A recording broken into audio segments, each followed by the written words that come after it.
Well, it's the second part of the two-bill package dealing with rebates and consumers.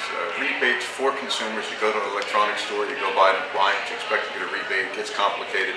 We're looking to change that. This is the second half, which says if you go through this whole process of expecting a manufacturer's rebate, it should show up at your home in an envelope so you at least know it's a rebate. Because often, the amount of time between when you fill it out and the time you finally get it, often you forget you did anything.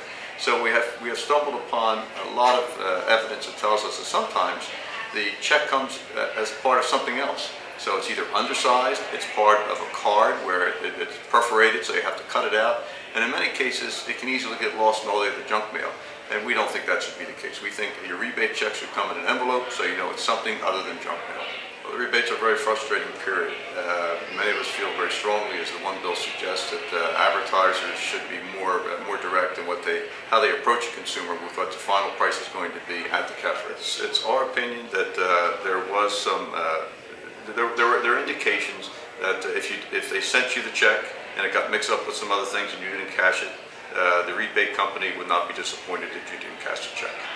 Which I would imagine has happened plenty of times. They have the plausible deniability, or at least they don't have a liability, because they say, hey, we sent it to you, you got it, you didn't cash it, that's your fault, right? That's a big part of what we understood through the testimony we took. Again, we feel very strongly that if you are entitled to something, you should get it. It should come in a form you clearly understand what it is, as opposed to being disguised so it fits in with the rest of the junk mail and you may never transact it as a check. So tell us what kind of markings and what kind of envelope, etc., will be required. It has to be in an envelope, actually business-size envelope now escapes me. We left it to the Department of Community Affairs, Consumer Affairs to sort out some of the base parameters, but we gave clear direction. It's got to be in an envelope that would be different than junk mail would be. And final one for me, was there resistance, I would imagine, from the business community? Independent businesses or small businesses, any kind of resistance to this? A couple of trade organizations testified at the committee. They testified prior. Their job is to make sure none of this happens, but they were not very persuasive.